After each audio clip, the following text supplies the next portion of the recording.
الحمد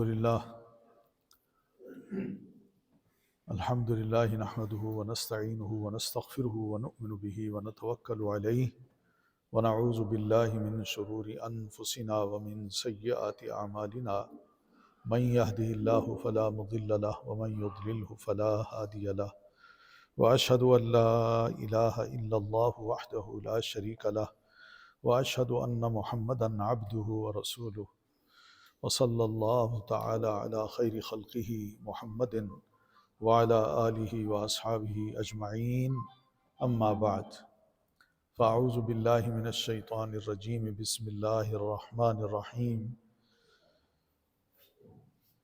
يا أيها الذين آمنوا اتقوا الله حق تقاته ولا تموتن إلا وأنتم مسلمون صدق اللہ العظیم۔ ہم مسلمانوں کی زندگی اللہ کے فضل و کرم سے اگر اسلام کے سائے تلے ہو تو بڑی مبارک زندگی ہے، اور اللہ تعالیٰ اس زندگی میں بڑی برکتیں، اپنی مہربانیاں اور اپنی نوازشیں ہم سب کو بخشتا رہتا ہے۔ وجہ یہ ہے کہ ہم اسلام کے سائے میں جب اپنی زندگی گزارتے ہیں تو اللہ کے اس مقصد کو پورا کرتے ہیں جو ہماری تخلیق کا ہے، جو ہمیں پیدا کرنے کا ہے۔ اس طرح ہم اللہ کو خوش کرتے ہیں اور اللہ خوش ہو کے ہمیں بہت کچھ نوازتا ہے۔ لیکن اگر اسلام کے سائے کو ہم چھوڑ دیں اور اپنی مرضی سے اپنی زندگی گزاریں تو پھر ظاہر ہے کہ ہم اللہ کے مقصد تخلیق کو پورا نہیں کر رہے، کہ ہم انسان پیدا کس لیے کیے گئے ہیں۔ وما اللہ فرماتے ہیں وما خلقت الجن والانس الا لیعبدون، میں نے جن اور انسانوں کو اس لیے پیدا کیا کہ وہ میری عبادت کریں، تو وہ جب عبادت کریں گے تو اللہ خوش ہوگا،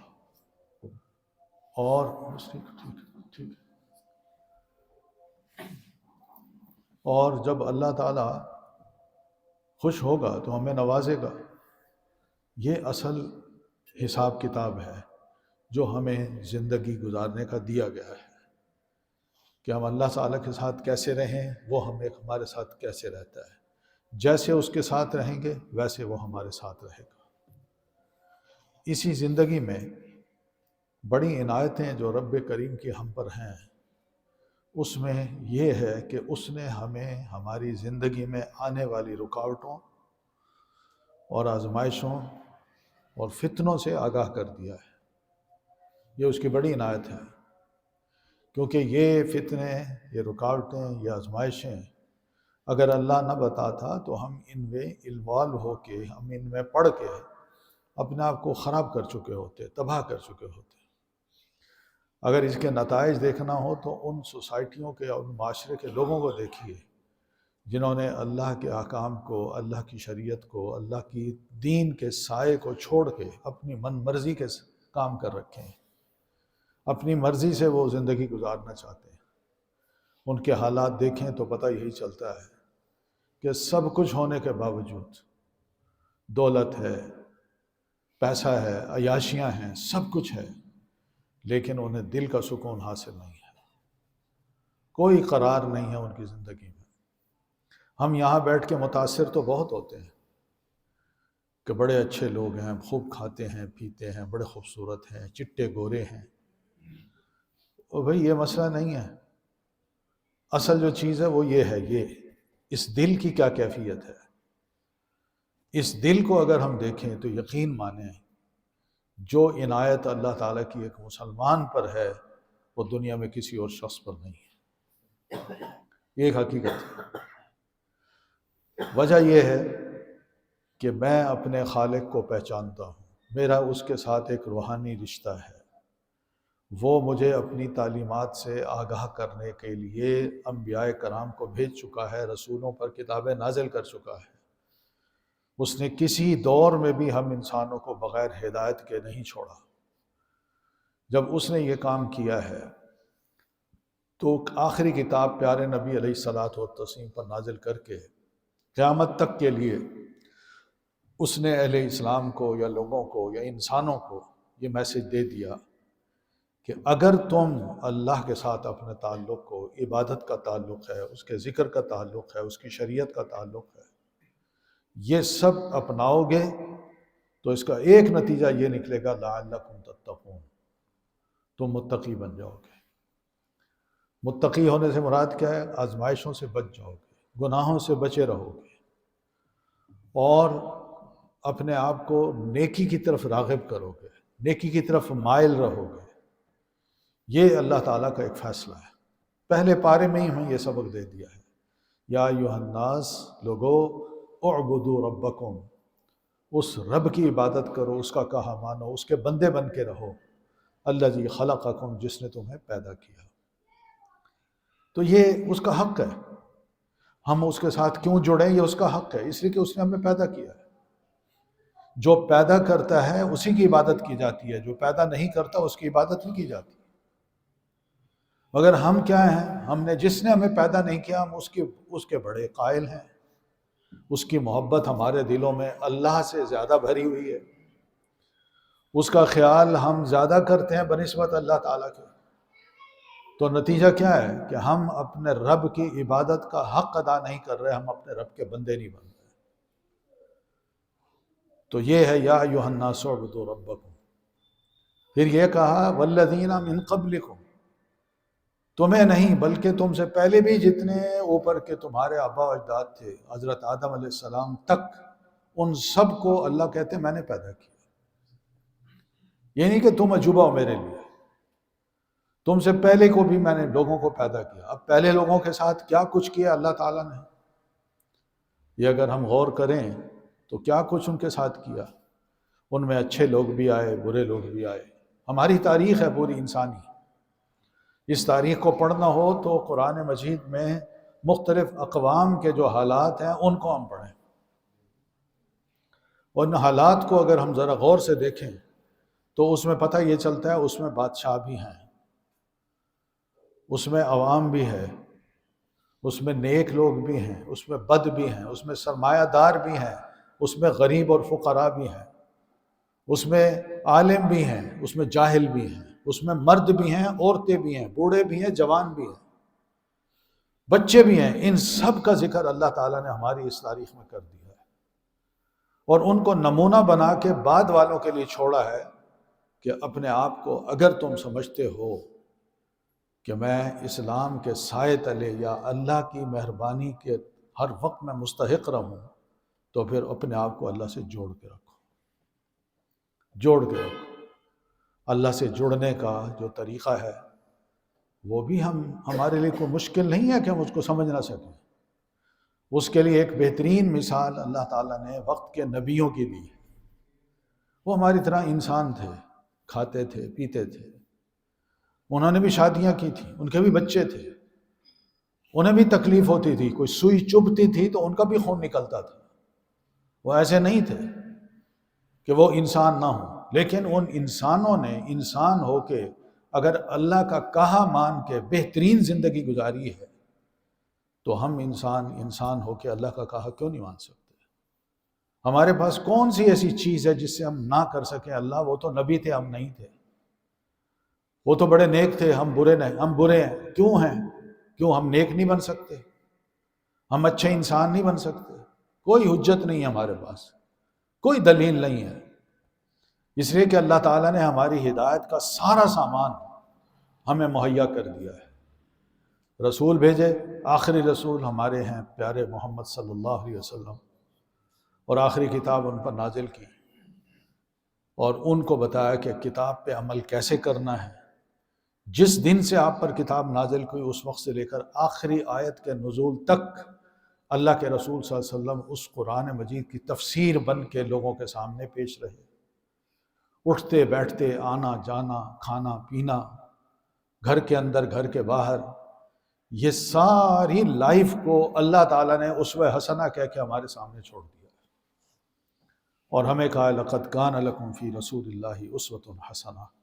اگر اچھے پسندیدہ اور محبوب بندے بننا چاہتے ہو اللہ کی نظر میں، تو اپنے رسول صلی اللہ علیہ وسلم کو اپنا رول ماڈل بناؤ، آپ کی ایک ایک عادت کو اپناؤ، آپ کے ایک ایک طریقے کو دیکھو، بڑا خوبصورت طریقہ ہے، حسنہ، بہت خوبصورت ہے۔ اس خوبصورت طریقے کو لے کے تم چلو تو تم بھی زمین پر ایسے ہوگے جیسے ایک جنتی آدمی زمین پہ چل رہا ہے۔ یہ حقیقت ہے۔ پیارے نبی علیہ الصلاۃ والتسلیم انسان تھے، بشر تھے، قرآن مجید نے کہا، مگر انہوں نے اپنے رب کو خوش کرنے کے لیے 23 سال کی جو زندگی ہے، 23 سال کی نبوت کی، اس کا رات دن ایک کیا، بڑی محنت کی، بڑے شوق سے اللہ کی عبادت کی، اور بڑے شوق سے اللہ کی بات دوسروں تک پہنچائی، اور خود عمل بھی کیا، دوسروں کو بھی سکھایا۔ رات ہو، دن ہو، کچھ کوئی سفر ہو، حضر ہو، کہیں پر بھی ہوں، مجلس میں ہو، اکیلے میں ہو، اللہ کو نہیں بھولے۔ کامیابی کا یہ سفر اسی طرح طے ہوگا، ورنہ یہ وقت گزر جائے گا۔ بہت سے لوگ ہم سے پہلے وقت گزار گئے اور پتہ نہیں چلا، لپک جھپکتے ہی وہ اس دنیا سے رخصت ہو گئے۔ لیکن جو وقت ہمارے پاس ہے، اس وقت کے بارے میں ہمیں پیارے اللہ تعالیٰ نے قرآن مجید میں فرمایا ہے، خذوا حذرکم، اپنے آپ کو سنبھال کے رکھو، دھیان کرو۔ ایسا نہ ہو کہ کل کو کہو اللہ مجھے تو پتہ نہیں تھا، اللہ میرا تو شوق ہی نہیں تھا، اور عین اس وقت بندہ کہتا ہے اللہ ایک موقع دے دے، اب سمجھ آ گئی ہے، پھر نہیں کروں گا، تو اللہ نے اس وقت فرشتوں نے کہنا نہیں، اب کچھ نہیں ہوگا۔ جو موقع دینا تھا دے دیا، اور ہماری بھی تم باتیں کر رہے ہو، اللہ فرماتے ہیں کہ ہماری بھی ایک گارنٹی ہے کہ ہم نے جس طرح دنیا میں تمہیں پہلی زندگی دی، تم نے اپنی مرضی کی، ایک موقع اور بھی دے دیں گے، تب بھی تم اپنی مرضی کرو گے، ہمیں بھول جاؤ گے، اس لیے موقع ایک ہی ہے۔ تو یہ جو موقع ہے بڑا غنیمت کا ہے، اس موقع کو غنیمت سمجھتے ہوئے ہم چند باتوں کا خاص طور پر خیال کریں۔ یہ ہمارے لیے ہمارے فائدے کے لیے، ہماری نسلوں کی فائدے کے لیے، ہم جس معاشرے میں رہتے ہیں، جس گھر کی چار دیواری کے اندر رہتے ہیں، ان سب کے فائدے کے لیے، اور یہ فائدے نہ صرف دنیا کے لیے بلکہ آخرت کے لیے بھی ہیں۔ اس لیے یہ چند چیزیں ہیں جس کو ہم اپنائیں۔ پہلی بات یہ ہے کہ ہم واقعی اپنے آپ کو قائل کریں کہ ہم نے گناہوں سے اپنے آپ کو بچانا ہے، بچنا ہے اور بچانا ہے۔ یہ اپنے آپ کو گناہوں سے بچانا تقوی کی علامت ہے، اور اللہ چاہتا ہے تم متقی بن جاؤ۔ پہلے اللہ تعالیٰ کی یہ ڈیمانڈ ہے کہ متقی بنو، خدا خوفی تمہارے دل میں ہو، اللہ کے احکام کی نافرمانی کا ڈر تمہارے دل میں ہو۔ کوئی ایسا کام نہ کرو کہ جس سے خدا خوفی دل سے رخصت ہو جائے، اور جو ہی یہ رخصت ہوئی، نتیجہ کیا نکلے گا؟ نتیجہ یہ نکلے گا پھر شیطان کی اطاعت شروع ہو جائے گی، اس کا کہنا ماننا ہم شروع کر دیں گے، اور جب اس کا کہنا مانیں گے تو ہم جانتے ہیں کہ گناہ پہ گناہ کرتے چلے جائیں گے، گناہ میں لذت آئے گی، بڑا اچھا لگے گا گناہ کرنا، اور یہ گناہوں کے کام ہمارے ارد گرد موجود ہیں، ان سے ہم نے اپنے آپ کو بچانا ہے، ان سے بچانا ہے۔ اور اس کو یہ کیا ہے گناہ کے کام، تفصیل میں نہیں جا کے آنا چاہتا، لیکن آپ سب جانتے ہیں کیا کیا ہم کرتے ہیں، ہمارے گھروں میں کیا ہو رہا ہے، ہمارے گھروں میں کیا کیا ہو رہا ہے، اور پھر اس کے بعد جہاں ہمارے رشتہ دار ہیں اکٹھے ہوتے ہیں، چاہے وہ شادی کا فنکشن ہو یا غمی کا ہو، اس موقع پر ہم کیا کچھ کرتے ہیں، دوستوں میں بیٹھے ہوں تو ہم کیا کرتے ہیں، اکیلے بیٹھے ہوں تو سوشل میڈیا پہ ہم کیا کچھ دیکھتے ہیں اور کیا کچھ کرتے ہیں، کس طرح ہم اپنے آپ کو چلا رہے ہیں۔ وقت گزر رہا ہے تیزی کے ساتھ، پتہ نہیں چلتا، دن گزرتا ہے ایسے گھنٹے نہیں سیکنڈوں کی طرح، ہفتہ گزرتا ہے گھنٹوں کی طرح، مہینہ گزرتا ہے پتہ نہیں چلتا، سال یہ بھی گزر جاتے ہیں، اور پھر اس کے بعد ہم وہیں کھڑے ہیں، بلکہ اس سے بھی زیادہ پیچھے چلے گئے، اللہ سے دور ہوتے گئے۔ کیا ہوگا ہمارا؟ کبھی اس گناہ سے بچنے کے لیے ایک کام ہمیں کرنا چاہیے کہ ہم خلوت میں بیٹھ جایا کریں، علیحدگی میں، گھر میں بھی علیحدگی اگر ہے تو کمرے میں ذرا انسان کمرہ بند کر کے آرام سے بیٹھے، سوچے میرا ماضی کیسا ہے، میں نے کیا کچھ کیا ہے، کون کون سے میں نے گناہ کیا ہے، کس کے ساتھ زیادتی کی ہے، کتنے رشتہ داروں کے ساتھ میں ناراض ہوں، اپنے بھائی، اپنی بہنیں، اپنے والدین، اپنے چچا، رشتہ دار، خالائیں، پھپھیاں، ان سب کی اولادیں، کن کے ساتھ میں خوش ہوں، میں نے کس کو خوش رکھا ہوا ہے اور کتنوں کو ناراض کیا ہوا ہے، کتنوں کے ساتھ میری بول چال نہیں، کتنوں کو میں نے تکلیف دے رکھی ہے، کتنوں کو میں نے برا بھلا کہا ہے۔ یہ سب ایسی چیزیں ہیں جو انسان خلوت میں بیٹھ کے ضرور سوچے، عقیدگی میں بیٹھ کے، کیا یہ نیکیاں ہیں یا برائیاں ہیں؟ وقتی طور پر میرے دل کا شیطان مجھے ابھارتا ہے، نہیں تم ٹھیک کر رہے ہو، بالکل معاف نہیں کرنا، لیکن ہوتا یہ ہے کہ اس کے بہتر نتائج نہیں نظر آتے بلکہ بدتر نتائج نظر آتے ہیں۔ رشتہ داریاں کٹ جائیں تو اسی رشتہ داری کے بارے میں اللہ کے رسول فرماتے ہیں کل قیامت کو اسی رشتہ داری نے ایک شیپ اختیار کر کے اللہ کے عرش کے جو اللہ کا عرش ہے اس کو پکڑ لینا ہے اور عرض کرنی ہے، اللہ میں کیا ہوں؟ تیرا رحم ہوں، صلہ رحمی جس کو کہتے ہیں، تیری رحمت سے ہوں، تو میری ایک عرض ہے۔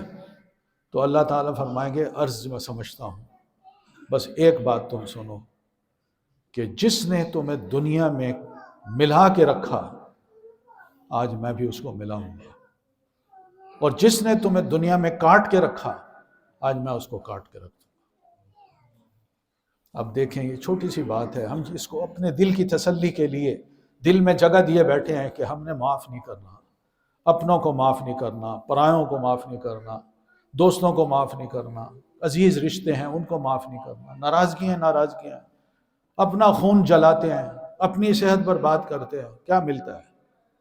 لیکن اگر یہ سارے کام کر لیں تو روحانی طور پر کتنی خوشی ہو کہ کچھ بھی ہو کہ مجھے خفت محسوس ہو رہی ہے، میں کسی کے سامنے ہلکا ہو گیا ہوں، کوئی بات نہیں، لیکن اتنا ضرور ہے آپ کا رب آپ سے ضرور خوش ہوگا کہ اللہ نے خوش ہو کے آپ کے دل کو خوشیوں سے مزید خوشیوں سے بھر دینا ہے، اور ایسی خوشیاں اللہ نصیب کرے گا جس کا ہم تصور ہی نہیں کر سکتے۔ تو ایک تو یہ ہے کہ ہم ذرا علیحدگی میں بیٹھ کے اپنا جائزہ لیں، یہ جائزہ بڑا ضروری ہے۔ کبھی کبھی یہ جائزہ انسان کو سوچنے پہ مجبور کرتا ہے کہ میں برے کام چھوڑ دوں، اچھے کام کروں۔ ہم بزنس کرتے ہیں، بزنس کو بھی ایسی اندھا دھند نہیں کر رہے ہوتے، کوئی تجارت کرتے ہیں یا کوئی جاب کرتے ہیں وہ اندھا دھند نہیں کر رہے ہوتے، بلکہ اس کے لیے بڑا سوچتے رہتے ہیں فائدہ کہاں ہے، نقصان کہاں ہے، اس میں اگر پیسہ انویسٹ کروں تو اس سے کتنا فائدہ ہوگا، اور اس میں اگر کرتا ہوں تو اس میں نقصان کتنا ہوگا، سوچتے رہتے ہیں، مشورے کرتے ہیں۔ اور آخرت کے جو اعمال ہیں، نیکی ہیں، اس کے بارے میں ہمیں اس طرح مشورے اپنے دل سے کرنے چاہیے۔ یہ دل جو ہے نا یہ منصف ہے، جج بیٹھا ہے ہمارے اندر، اسی جج نے فیصلہ کر کے بتا دینا ہے کہ تم صحیح ہو یا غلط ہو۔ تو اس لیے نبی علیہ الصلوۃ والتسلیم نے فرمایا تھا التقویٰ ہا ہنا، تقویٰ جو ہے وہ یہاں ہوتا ہے، یہاں زبان پہ نہیں ہوتا، انسان کے اپنے لمز میں نہیں ہوتا کہ بڑا اپنے آپ کو عاجز بنا کے سر جھکا کے کمزور چال چل کے شو کرے کہ میں بڑا متقی آدمی، یہ تقویٰ نہیں ہوتا۔ تقویٰ یہاں ہوتا ہے، کتنا اللہ کا خوف ہے، کتنا احساس ہے، جاگتا ہے دل کہ میں غلطی کر رہا ہوں یا نیکی کر رہا ہوں۔ یہ غلطی اور نیکی کے درمیان اگر تمیز کرنا ہم جان لیں تو یہ موقع ہوتا ہے خلوت میں بیٹھ کے سوچنے کا، اور پھر انسان کو محسوس ہوتا ہے کہ میں اچھے کام کر رہا ہوں یا غلط کام کر رہا ہوں۔ پیارے نبی علیہ الصلوۃ والتسلیم نبوت سے پہلے غار حرا میں جاتے تھے کہ نہیں؟ یہ خلوت تھی آپ کی، اس خلوت میں آپ کے پاس کوئی ہدایت کی چیز نہیں تھی، لیکن سوال آتے تھے ذہن میں، سوال یہ آتے، یہ خلوت کے فائدے ہیں، سوال یہ آتے تھے کہ مجھے کس نے پیدا کیا ہے، میں کس لیے پیدا ہوا ہوں، یہ آسمان زمین کس نے بنائے ہیں، اور ہم جیتے ہیں کیوں؟ کوئی پرپز ہے یا ایسے ہی؟ اور پھر مر جاتے ہیں تو مر کے اس کے بعد کہاں جاتے ہیں؟ یہ سوال کبھی ہمارے ذہنوں میں آیا ہے؟ ہمیں بھی سوچنے چاہیے. اور اسی اچھی سوچ کا نتیجہ تھا کہ اللہ نے مہربانی کی، آپ پر وحی نازل کرنا شروع کی، اور یہ فرمایا وَوَجَدَكَ ضَالًّا فَهَدَىٰ، کہ اللہ نے آپ کو نبوت سے پہلے، وحی سے پہلے آپ کی جو حالت تھی وہ یہ دیکھی تھی کہ آپ کو راہ نہیں مل رہی تھی، کچھ سمجھ نہیں آتی تھی کہ میں کیا ہوں، کیوں آیا ہوں، کس نے پیدا کیا، کون میرا خالق ہے، اور پھر ہم یہاں جیتے ہیں کس مقصد کے لیے، اور جیت کے جب مرتے ہیں تو کہاں جاتے ہیں؟ تو اللہ تعالیٰ فرماتے ہیں وَوَجَدَكَ ضَالًّا، اللہ نے آپ کو گم کردہ راہ پایا، فَهَدَىٰ، پھر اس نے آپ کو ہدایت دے دی. تو یہ وہ چیز ہے جو کہ خلوت میں انسان کو نصیب ہوتی ہے. کرے انسان علیحدگی میں بیٹھ کے ذرا سوچا کریں. ضروری نہیں کہ ہر وقت ہم صاحب محفل ہوں، کہ محفلیں ہوں، اس میں بیٹھیں، گپ شپ لگائیں، ہنسیں، کھائیں پئیں اور چلے جائیں. کبھی علیحدہ بھی بیٹھیں.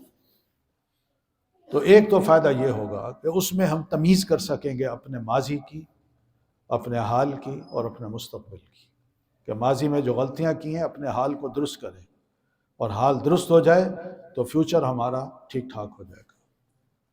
اور اگر ہم نے نہ سوچا تو پھر اسی طرح یہ لائف ایسی ہے جس کو اب بس ہم سمجھ لیں کہ اگر بغیر غور و فکر کے، بغیر سوچ کے ہم ایسے چلتے رہے تو اللہ تعالیٰ فرماتے ہیں قرآن مجید میں، یہ مثال دی اللہ تعالیٰ نے، کہ جو لوگ اللہ کی تعلیمات کا انکار کرتے ہیں تو ان کے انکار کی جو اسباب ہیں وہ کچھ یوں ہیں کہ لہم قلوب لا یفقہون بہا، میں نے ان کو دل دے رکھے ہیں، اس دل اور دماغ سے وہ بالکل نہیں سوچتے نہ سمجھتے ہیں. وَلَهُمْ أَعْيُنٌ لَا يُبْصِرُونَ بِهَا، میں نے انہیں آنکھیں دے رکھی ہیں مگر ان آنکھوں سے دیکھ کے کوئی عبرت حاصل نہیں کرتے، کوئی عبرت حاصل نہیں کرتے. لا يبصرون بها وَلَهُمْ آذَانٌ لَا يَسْمَعُونَ بها، میں نے ان کو کان دے رکھے ہیں، کچھ نہیں سنتے، کوئی اثر ہی نہیں ہوتا کسی بات کا. اب یہ تین باتیں کر کے اینڈ میں فرماتے ہیں اولئک کالانعام، یہ لوگ چوپائے ہیں. چوپائے ہیں جس طرح چوپایوں کو میں نے آنکھیں دی ہیں، کان دیے ہیں، دل دیا ہے، مگر وہ جو بس جیتے ہیں، کھاتے ہیں، پیتے ہیں، سوتے ہیں، ان کا کام یہی ہے. تو انسان اگر چوپایوں جیسا بن جائے، بغیر سوچے سمجھے اپنی زندگی ایسے گزار دے، تو انسان تو چوپایوں سے زیادہ افضل ہے، جانوروں سے زیادہ افضل انسان ہے. انسان کو اللہ نے عقل دی ہے اور عقل سے فیصلے کرتا ہے، اور عقل کے فیصلے بہترین ہوتے ہیں، مگر بعض اوقات نہیں کرتا. اس لیے اللہ فرماتے ہیں اولئک کالانعام، ایسے لوگ جانوروں جیسے ہیں، بل ہم اضل، بلکہ ان جانوروں سے بھی گئے گزرے. اولئک هم الغافلون، اللہ فرماتے ہیں یہ بالکل غافل لوگ ہیں. تو یہ غفلت کے پردے جو ہے نا، یہ ہمیں اتارنے ہیں. قرآن مجید ہو، رسول اللہ صلی اللہ علیہ وسلم کی تعلیمات ہوں، یہ آنکھوں پر جو غفلت کے پردے پڑے ہوئے ہیں نا ان کو اٹھاتی ہے. آنکھیں کھولتا ہے بندہ، دل کھولتا ہے، دماغ سوچتا ہے اس کا، کانوں سے غور سے باتیں سنتا ہے، اور پھر اس کے بعد وہ اپنے آپ کو اللہ کا بندہ بنا لیتا ہے. کیونکہ یہ چیزیں ہیں، آپ اندازہ کریں نا، اللہ کے رسول صلی اللہ علیہ وسلم یعنی کس طرح آپ نے 13 سالہ مکی زندگی گزاری ہے، اور بڑی مشکل کے ساتھ پھر آپ جب تشریف لائے مدینہ میں، آپ کے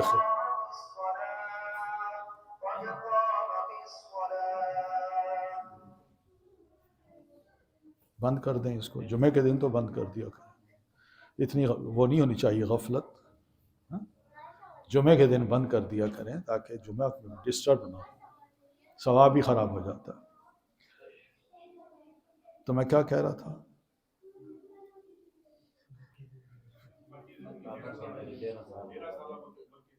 ہاں، آپ جب مدینہ تشریف لائے تو آپ پر جنگیں مسلط کی گئیں. تو ان جنگوں میں پیارے رسول صلی اللہ علیہ وسلم کے اور صحابہ کرام کی جو حالت تھی 3 جنگیں، جنگ بدر، جنگ احد اور جنگ خندق، ان 3 جنگوں میں رسول اللہ صلی اللہ علیہ وسلم نے پیٹ پہ پتھر باندھے ہیں،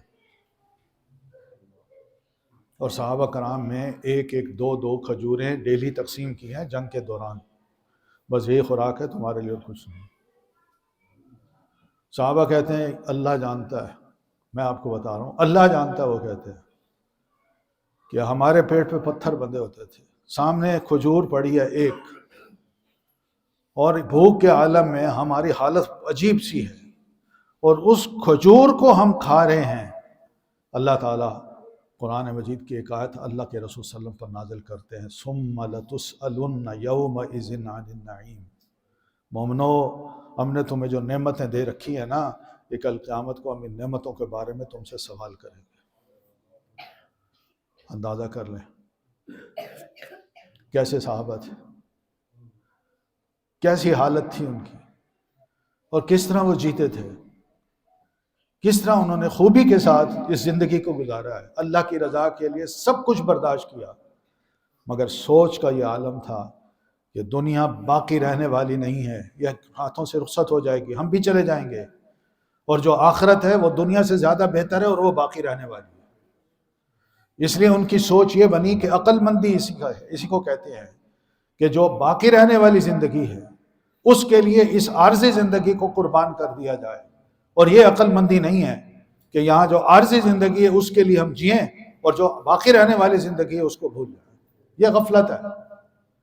تو اس غفلت کا شکار وہ نہیں ہوتے تھے، یہی غفلت سے اسلام ہمیں جگانے آیا ہے، ورنہ غافل تو ساری دنیا ہے، اللہ کو کون مانتا ہے؟ مسجدیں دیکھیں ہماری خالی پڑی ہیں، دین کو کوئی سیکھنا نہیں چاہتا، قرآن مجید کو کوئی پڑھتا نہیں ہے۔ آپ سب بیٹھے ہیں، دل پہ ہاتھ رکھ کے بتائیں کہ کتنے لوگ ہیں جو قرآن مجید کو پڑھنا جانتے ہیں؟ صرف اتنا اپنا اندازہ کر لیں۔ اور کتنے لوگ ہیں جو قرآن مجید کو پڑھتے ہیں مگر سمجھتے ہیں؟ اور پھر کتنے لوگ ہیں جو قرآن مجید کی تلاوت کر کے واقعی لذت حاصل کرتے ہو؟ ہم کن میں شامل ہیں؟ کون سی ایسی وجہ ہے کہ جس کی وجہ سے ہم یہ کہہ سکیں کہ ہم اللہ کے محبوب بندے ہیں؟ صرف یہ کہنا کہ میں مومن ہوں یہ کافی نہیں ہے بھائی، تھوڑا سا ہلائیں اپنے آپ کو، جگائیں، یہ جگانا بڑا ضروری ہے۔ اگر ہم نہ جاگے تو جگانے والا آ جائے گا، اور جب اس نے جگایا تو سب کچھ ہاتھ سے نکل چکا ہو۔ اس لیے تھوڑا سا اپنے آپ پہ ہم ترس کھائیں، اپنے آپ پہ، دوسرے پر نہیں، اپنے آپ پہ ترس کھائیں، اور اپنے آپ پہ ترس کھانا یہی ہے کہ ہم اپنی اصلاح کریں، اپنے فائدے کا سوچیں کہ اس دنیا میں مجھے کیا فائدہ ہو رہا ہے، اور آخرت میں جہاں یہاں تو 60 سال 70 سال 80 سال کی زندگی مل جائے گی، لیکن اس کے بعد فوت ہونے کے بعد یہ 80 سال کیا لاکھوں سال گزر جائیں گے، ہزاروں سال گزر جائیں گے، اور لیٹنا ہم نے قبر میں، اس قبر میں رہ کے ہم سے پہلے لوگ ہیں نا، سوچیں نا کتنے لوگ فوت ہو چکے ہیں، کتنے اچھے اچھے خوبصورت لوگ ہوں گے، جوانیاں تھیں، پیسہ تھا، محلات تھے، سب کچھ تھا ان کے پاس، کہاں پڑے؟ ختم ہو گئے۔ لیکن وہ ختم ہونے کے بعد جو ان کی زندگی اصل سٹارٹ ہوئی ہے، وہ زندگی ہے جو چند روزہ زندگی کے میں انہوں نے جو کچھ کیا اس کا وہ رزلٹ ہے جو وہ بھگت رہے، یا اچھا ہے یا برا ہے۔ تو بہرحال یہ چند ایک نصیحتیں ہیں، آپ کے لیے نہیں میرے لیے بھی ہیں۔ اللہ تعالی ہم سب کو ہدایت دے اور توفیق دے کہ ہم اپنا تجزیہ کر کے اپنی اصلاح کر سکیں، اور ہم اپنے آپ کو صحیح راہ پہ ڈال سکیں، اور جو غلط راہیں ہیں ان سے ہم اپنے آپ کو بچا سکیں۔ اقول قولی ھذا واستغفر اللہ لی ولکم ولسائر المسلمین برحمتک یا ارحم الراحمین۔